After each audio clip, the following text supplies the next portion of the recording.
The language of protest signs allows us to gauge what values are most important to activists. By charting the progression of environmental protests in Field, Germany and in New York City from the 1970s until the early 2000s, we can learn a great deal about how public perceptions of environmental issues have changed over the years. The 70s were about rallying public support and awareness, which was accomplished by both public protest and inclusive language. Let's turn our attention first to New York, and more specifically, the first Earth Day, which took place on April 22, 1970. It was grounded in the idea of a sit-in, drawing inspiration from the anti-war protests that were going on at roughly the same time. This event gives us a good understanding of what environmental protest of the 1970s looks like. We see that the political framing of the environmental cause was tied to this idea of building a large culture of public support. Generally speaking, the types of protest performances mounted at the first Earth Day have a lot to do with breathing and cleaning imagery, and many of the signs used by protesters use the word "you." In this image, we see schoolchildren sweeping the ground in Union Square. The motif of brooms is a relatively common one when studying modes of protest at this time, and the image here is particularly striking, given that these protesters are children. The reliance on broom imagery helped protesters show how polluted the city was, without speaking or using signs, in a display that drew the public eye. This next image represents another common type of imagery from the first Earth Day, juxtaposing gas masks with flowers. This puts the onus of environmentalism on the individual because images like this force the individual to think, what if that were me? Protest performances like this bring the individual directly into the conversation, and this performance in particular is effective because the image is so striking. It draws the viewer in and makes it hard to look away, which is exactly what the protesters at the first Earth Day were interested in doing. This third image shows a similar type of individual-focused approach, this time on a more conventional sign. By using the first-person plural, the sign pulls the reader into the protest by grouping them in with the protesters displaying the sign. We also see that this sign uses the language of pollution. The previous performances allude to the issue, while this sign explicitly discusses it. The sign represents the precise type of messaging the Earth Day protesters in New York used. Pollution is real, and you should care about it because it will affect you. We see that this type of messaging also has strong ties to the nature of teach-ins around which the movement was built. Earth Day 1970 prompted many participants to ask deeply personal questions. How much do I care about pollution? What am I willing to sacrifice to protect the environment? What might I find fulfilling and even exciting to do for this cause? Pondering those questions often led people to change their lives, to rethink daily habits, to fight environmental battles, even to switch careers. These questions shaped the movement because they allowed protesters to get lots of people to care about something most people have historically ignored. In general, the protests in Veal were much less performative than those in New York, but the protesters relied on the same "pollution will affect you, so you should care" messaging, mostly focused on anti-nuclear demonstrations. We study Veal in particular because it was ultimately so successful. There are a number of factors contributing to the protesters' success, such as the collaboration between students, farmers, and scientists, or the transnational nature of the protests since it took place in Germany along the French border. Generally speaking, we see that the first wave of anti-nuclear signs were somewhat jarring in order to scare people into caring, and once the protesters had achieved their initial victory, they were able to rebrand somewhat in order to maintain and expand support to an even wider base. This image shows a more ominous style of the kind of messaging we saw in previous images. The implication of this particular sign is that fish are currently dying as a result of pollution, and that humans could soon meet the same end. Coupled with the skull in the middle, this sign has a much more ominous tone than any of the other texts we have examined thus far. The previous image implies that humans are safe, while this one insinuates that we are all at risk of death. The success of the 1975 protest at Veal gave protesters a chance to change their messaging, and we see that here. The smiling sun surrounded by the text, "Nuclear power? No thank you," certainly marks a stark shift from the type of ominous messaging seen previously. We see that the protesters' energy did not die out after the Veal victory. Rather, protesters shifted toward a more outwardly political agenda, forming the Green Party. Previously, protesters were focused simply on getting people to care about the threat of nuclear energy at all. and they had to be so drastic as to say you might die if nothing changes. But now that enough people seemed to care about the initial message, protesters were able to establish a somewhat cheerier tone to their activism. This examination of the type of language used in Veal in the 1970s and of the combination of language and performance in New York City in the same decade indicates that, in the earliest years of environmental protest, the focus was on simply getting individuals to care about the environment. Larger questions of climate change and accountability don't come into the picture until the late 80s and early 90s. The 1980s saw a great boost of momentum in the environmental movement coming off of the end of the 70s. The general trend in this decade in the content and language of protests tended to be more direct. Protesters centered around the preservation of human life, calling out large companies and their dangerous practices, and asking political bodies to take action. At the end of the 1970s, the Love Canal protests in upstate New York were in full swing. Various photos of protests from 1979 and 1980 include children and young adults holding signs containing powerful quotes such as, "Welcome to the killing grounds," "For sale, 82 chemicals, you dig 'em," "I want a swimming pool in my backyard, not a cesspool, thanks hooker," and "Why has the New York State Health Department learned nothing?" All of these protesters were locals defending their homes, families, and health. The protests highlighted the hatred towards and the targeting of the Hooker Chemical Company, as well as New York State politicians. In 1989, protests were still just as motivated and targeted, but this time against a different chemical disaster, the Exxon Valdez spill in Alaska. On April 22, 1989, 2,500 protesters convened at the Exxon Corporation headquarters in New York City. The protesters were demanding an end to corporate pollution of the planet and chanted sayings including "Boycott Exxon" and "Life Not Profits." The protesters made a statement that day. Corporations were endangering human and animal life, and the Exxon spill was just one tragedy in a line of many. The trend in protest language in Germany over the 1980s was similar. Many of the protests were more about nuclear opposition rather than chemical threats to humans, but the calling out of practices harmful to human life and health remained clear. German environmental activists had a long history of anti-nuclear protests. The Brockdorf nuclear reactor spurred anti-nuclear protests from 1977 until 1986, but the largest individual demonstration against this project occurred on February 28, 1981, with 100,000 protesters and 10,000 police officers. This Brockdorf protest and scattered others took place despite a government ban on demonstrations. Other environmental threats in Germany, such as a chemical spill in the Rhine River and the Chernobyl meltdown, energized environmental activists. The Chernobyl protests after the disaster in 1986 became more focused since there was now undeniable evidence that nuclear power was a major health risk. Chernobyl rekindled grassroots opposition to nuclear projects, and protesters called on lawmakers for better safety measurements. The famous depiction of a smiling sun was everywhere, carried over from the previous decade. It was even used by Germany's newly adopted Green Party on some of their official alternative energy materials. This simple slogan and image summed up a calling for a brighter future and gave protesters a positive embodiment of the future they wanted. The protesters' opposition to large nuclear projects and the corporations behind them strengthened the themes we see in the 1980s of calling out bad actors who endanger human health and lives.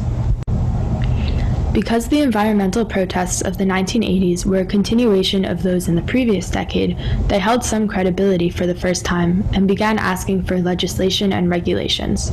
In New York, townspeople asked for the closing of toxic landfills, and in Germany, protesters petitioned the regulation of Germany's big three chemical companies and elected the Greens to the Bundestag, the lower house of parliament. After Chernobyl, the Greens introduced and circulated this pamphlet with alternative energy solutions for Germany to phase out nuclear, oil, and coal, the beginnings of the idea of energy wind. We must judge the success of environmental activism in the 80s by some legislative milestones that were accomplished in both the United States and Germany. In 1986, the U.S. federal government signed the Emergency Planning and Community Right to Know Act into law, partly prompted by the events of Love Canal. In 1987, the United States and Germany signed the Montreal Protocol to phase out CFC production because of its impact on ozone. The Greens also introduced the first CO2 regulation legislation into Parliament. In 1988, Reagan signed the Ocean Dumping Act to regulate transportation and dumping waste into the ocean. The policy milestones of the 80s are results of the protests which worked to expose dangers of irresponsible companies and practices. These milestones officially acknowledged the successes of the specific and extreme nature of environmental protests throughout the decade. As environmentalism and globalization picked up speed throughout the 90s, pressure to support new legislation targeted political leaders. Citizens of New York City, Biel, Germany, and Germany as a whole reacted to different environmental crises by calling on their leaders. For New York City, protests were primarily aimed at the results of the 1992 United Nations Conference on Environment and Development. Otherwise known as the Earth Summit, UN countries gathered in Rio de Janeiro to usher in a new era of global economic growth and environmental protection. One key treaty addressing the loss of biodiversity was not signed by the United States, leading to intense criticism.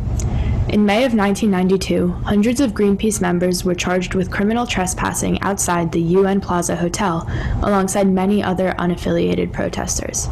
Some signs read, "Bush, heat up the economy, not the planet. Cut CO2 now." Others stated, "You're embarrassing, US. USA, join the world." And "No country is an island." Demand for environmental leadership was happening simultaneously in Wiel and across Germany. In the wake of the Chernobyl nuclear plant explosion in 1986, anti-nuclear demonstrations were still prevalent and well attended. Specifically, the mid to late 90s were characterized by protests against castor containers, or the traditional method by which nuclear waste was transported. As protesters from all over descended on the storage site, signage declared, "We don't look for trouble, but are prepared for a fight. Merkel is stupid," and "Nuclear transportation is murder." The 90s ended with the election of the German Green Party, securing a more optimistic future for anti-nuclear protesters. The overarching theme for this time period is one of increasing globalization and demands for stronger environmental leadership. Campaign slogans and targeted events epitomized the protesters' idea of a good life: robust international alliances against climate change and national divestment from nuclear energy. At the end of the 20th century, the world was getting ready to face challenges that the new decade would bring, and faced many obstacles that inspired a path for a new way of life. In the United States, headlined events brought changes to the American lifestyle. This decade was the first in which internet access was available as a resource for public use. During the latter part of the decade, a rise in the use of hashtags as a manner of spreading information emerged. Social media was not only being used to connect and interact with others, but also to spread awareness of a variety of topics, climate change, the environment, and protests included.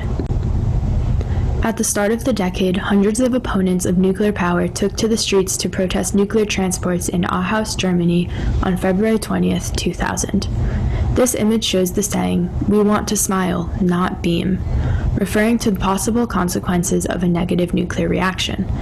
The imagery highlighted in this protest sign exhibits the cross-generational importance of the movement against nuclear energy and its waste, as well as the impact and perception of nuclear power plants in Germany and surrounding countries. This photograph shows a protest against the climate policies established by the Chancellor of Germany. The sign reads, "Mrs. Merkel, stop the coal and nuclear lobby, protect the climate." In reference to Chancellor Merkel's energy policies, the protesters made a direct attack.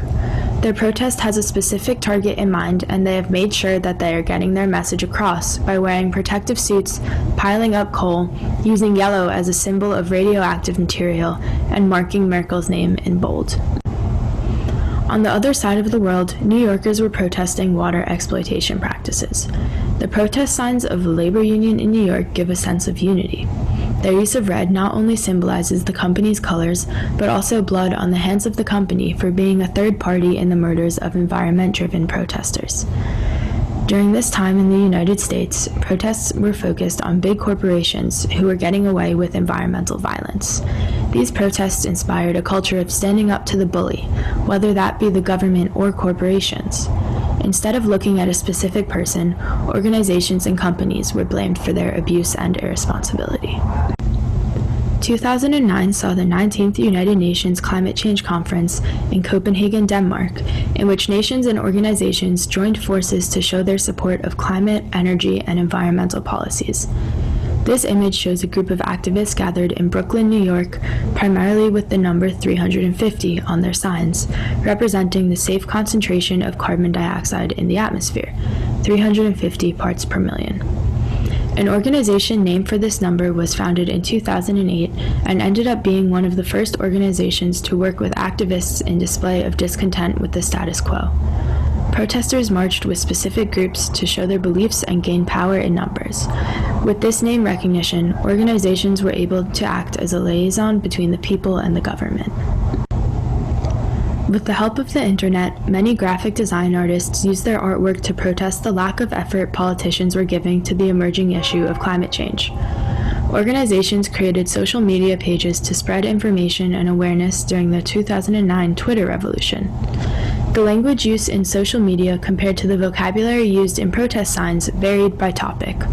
A person could adopt a stronger use of language through longer paragraphs on Facebook, or come up with catchy phrases and hashtags to be used widely on Twitter. Around 2007, the use of hashtags was popularized to summarize movements as well as connect people in different locations around the world. Everyone could get involved: elders, adults, and even children. As time went by, while the motives of protesters remained strong, the manner in which activists communicated their beliefs to the world changed, along with the words they used. The United States and Germany suffered from great economic loss, but protesters in both countries kept environmental issues at the forefront of political discussions. As demonstrations changed form, environmentalism continued to be a main concern of the people. Occupy Wall Street began the stream of protests throughout the 2010s in September 2011 and quickly became one of the United States' most well-known activist movements. Beginning with protesters in New York City stationing themselves in the middle of the financial district, messages for economic equality were the main focus through an anti-capitalist lens, arguing "we are the 99% against the financial inequality that separates the top 1% wealthiest people in the country. With signs such as "People before profits" and "Endangered species," there is an emphasis on the humanity of their message. People come first. Although this strike did not originate with an environmental focus, individuals certainly expressed their concerns, seen with signs such as "For a nuclear-free, carbon-free future." In October 2011, Occupy Wall Street officially connected their movement to that of environmental justice, noting that climate change is indisputably related to economics, with the persistent existence of fossil fuel-based energy remaining due to large company stock and investments. They encouraged similar protests globally, including Occupy Berlin, which started in October 2011, focusing on the humanity behind their goals. With anti-nuclear protests being a historical staple in Germany, similar environmental economic crossed messages appeared as they did in New York City. But it was the youth climate strike in 2019 that truly demonstrates the priorities of environmental awareness in the past decade. Started through Fridays for a Future, a campaign led by Greta Thunberg that helped students organize, it began in August 2018 with students walking out of class on Fridays in order to promote their climate protests around the world. The importance of current students was emphasized with slogans such as, "Why should we go to school if you won't listen to the educated?" The climate strike on September 20th, 2019 had a massive turnout in New York City and other major cities in the United States and countries around the world, including several cities in Germany. Specifically intended to fight against fossil fuels while supporting the Green New Deal, protesters demanded change both in governments as well as large corporations in order to combat global climate change. Whereas with signs during Occupy Wall Street, we saw the importance of emphasizing the value of humanity and individual personhood regarding economic inequality, the signs at the youth climate strike were directly about climate demands. With messages such as, "Carbon-free, not just carbon neutral," "We want justice rolling down like water, not ice caps and glaciers," and "I've got the feels for a Green New Deal," there is no confusion as to the direction of climate change that protesters are witnessing and want to prevent. The response to the youth climate strike was immediate for some and still lingering for others. That same day, Germany promised a $60 billion package to go to climate change after many debates on what specific actions to take. More than 7,000 companies worldwide pledged to do their part by offering free ad space on websites in order to help spread the messages protesters were broadcasting. In Seattle, several hundred Amazon workers walked out similar to students, and Amazon pledged to work towards electric-run delivery vans as opposed to gas-fueled. Although the fight is ongoing, the strike left the decade with certain victories, both as large as Germany's pledge to as small as the number of protesters that joined the marches globally. Occupy Wall Street began the decade showing that climate change is present in all aspects of life and is an unavoidable reality that must be addressed. The youth climate strike ended the decade stating loud and clear that globally, communities are ready to work for change and expect corporations and governments to step up and fulfill our expectations of survival. There is little time to avoid realities of climate change, and this past decade of protest sign content demonstrates exactly that. When reflecting on these and other environmental protests from the 1970s through now, the goals and efforts are a clear line in accountability. The 1970s worked to create general public awareness, starting the spread of environmental outrage and desire for change. The 1980s started the practice of calling out specific companies, asking political bodies to take specific action by demanding legislation and regulation. The 1990s began the emphasis on globalization and that climate change is not a single country's doing or problem, but a focus that the world needs to take on if there is ever going to be a solution. The early 2000s showed, especially within the US, demands turning into legislation with increased legal pressure. And as just discussed, the 2010s worked to streamline messages in protests with emphasized importance on the individual's needs, wants, and abilities. We reflect on the patterns of environmental protests and the trajectory of decades to come. Global accountability continues to increase, and information on what to do next is practically unavoidable. Younger generations are demonstrating the expected demand of the future, and it is clear that this next decade will be no stranger to direct action. Considering this next decade has begun with a global pandemic, the priority of global action is evident to younger generations, understanding that we must work in order to achieve a possible future.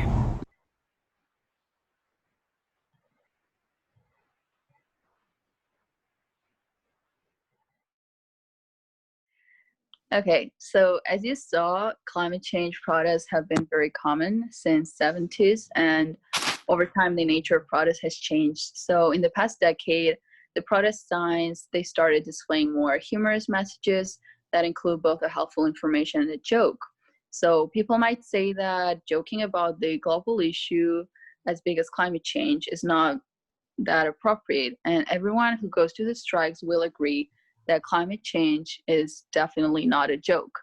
So our generation, so-called Gen Z, are very skilled in generating a joke that carries important informations.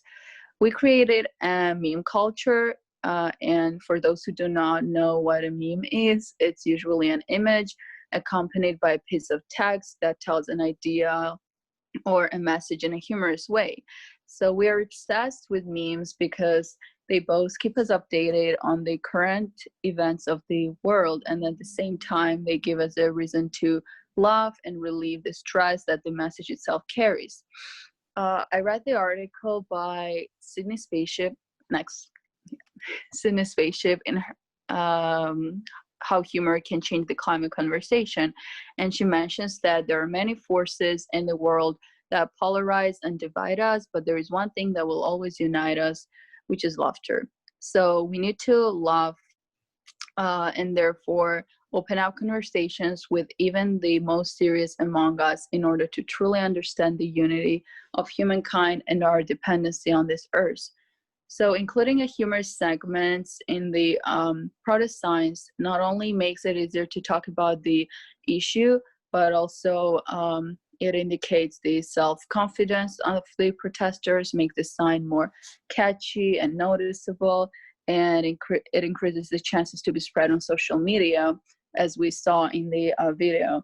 And through the social media, it can be read and analyzed and further be shared by millions of people.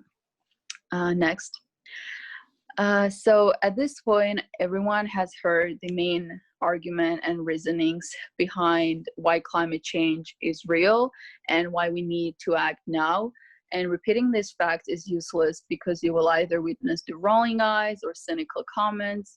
And I'm sure every one of us have witnessed those things. So the same author says that straight, hard facts can have a tendency to scare people or send them into denial, pushing them to hide or ignore certain aspects of their lives in order not to think about the consequences their actions have on our environment. So it's not that people do not believe the science, they choose to ignore it because it's easier to leave when you do not have to carry the burden of the stories of rising sea levels or mass migrations that can be more anxiety inducing than they are inspiring. However, this should not be the end point of spreading the knowledge and demanding justice.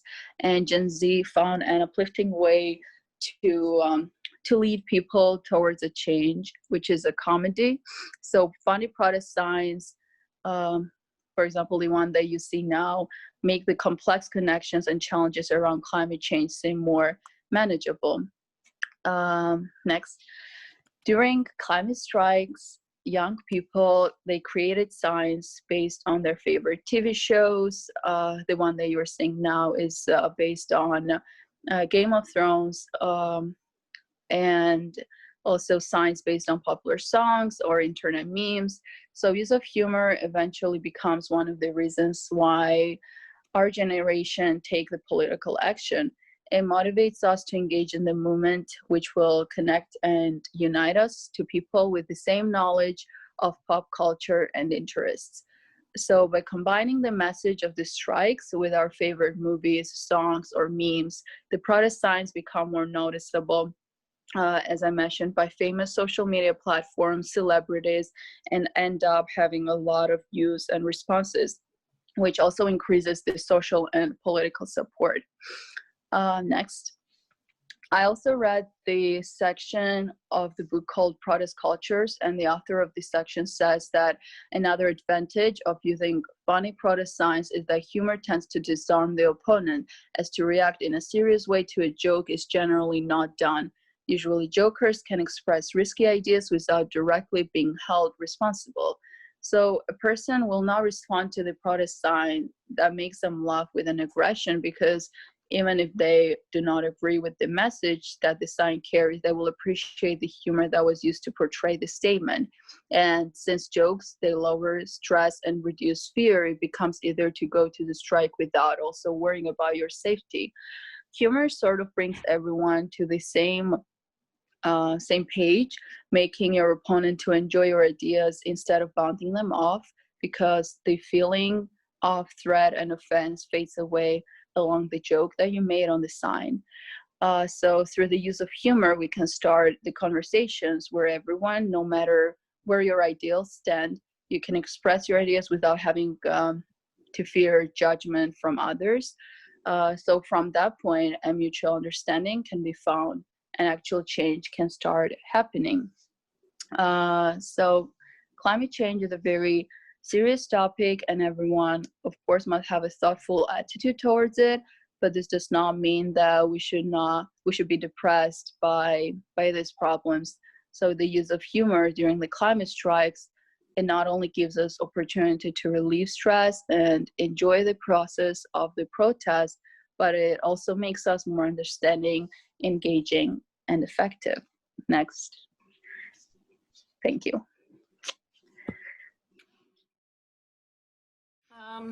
So what me and Katrina looked at was the data aspect behind these environmental protests. And at first, our group wanted to look at the demographics behind the protesters, but we soon realized that there wasn't a whole ton of data available on that. So me and Katrina thought more critically about what kind of data could display either the motivations or the consequences of the environmental protests afterwards. And surprisingly, we found quite a lot of different interesting little topics that could display the results of people raising their voices. And so we have the 70s, as Emily mentioned, were kind of based around civic engagement more so than anything else, and recognizing environmental disasters as directly relating to human health and safety. So when going about trying to find data on this, we thought more what could demonstrate citizen engagement. And we found a database that tracks the number of environmental patents sought during a specific time period. And what we found that between the 70s and the 80s, there was a pretty decent increase in both Germany and the United States for patents on environmental technologies.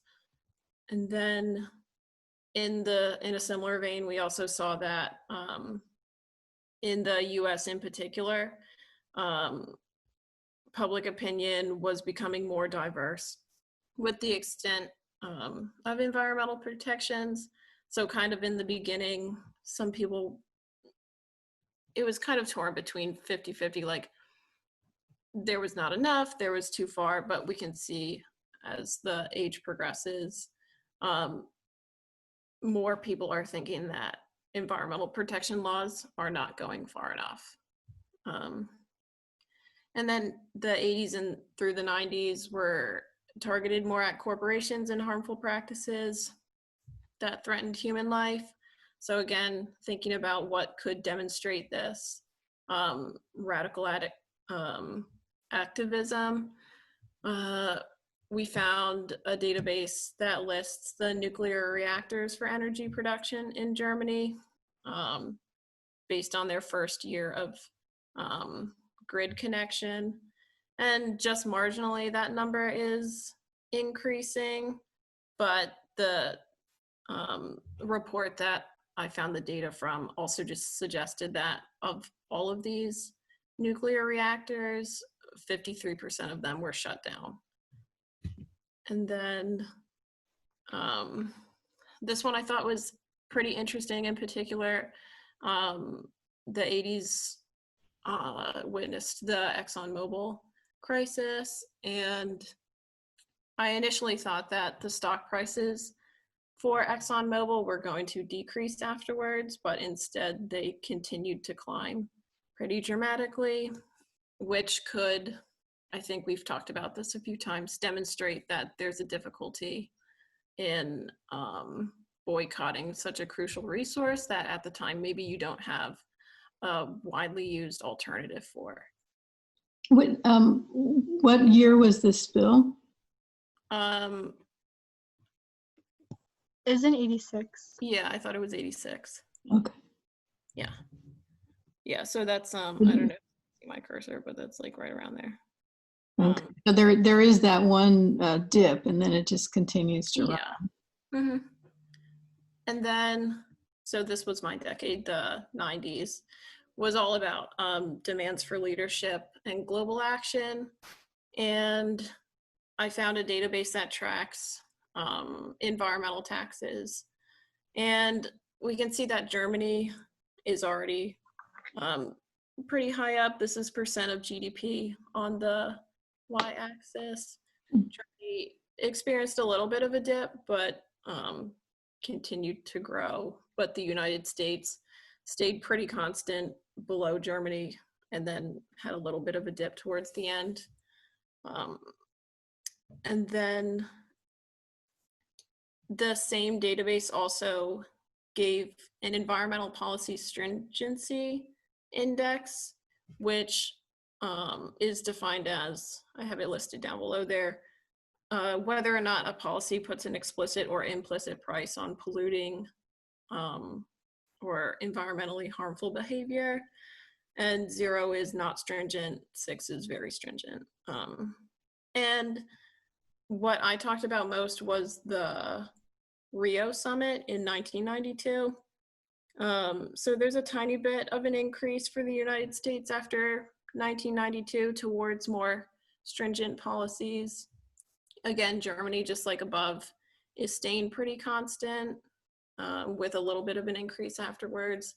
But what we're seeing here is the United States is consistently below in these kinds of things.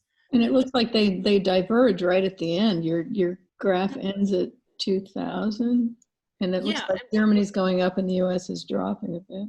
yeah, and what's interesting is that We for oh, the sorry. next decade, go ahead, Katrina, you want to Yeah, talk? we continued. We looked at the same graph because we had the same thought about seeing the larger general trend past 2000, and the United States catches up to Germany in a sense a little bit towards the end of the 2010s, which we thought was pretty interesting and noteworthy, and how they both became more stringent over the past 20 years. However, they kind of level off around 3.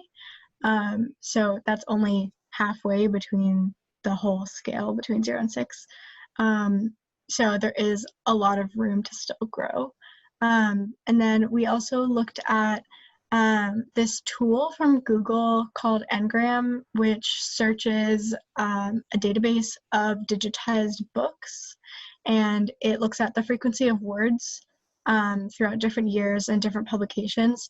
So I put in some basic words, comparing more specific words that we thought would peak in the 2000s versus a general kind of test.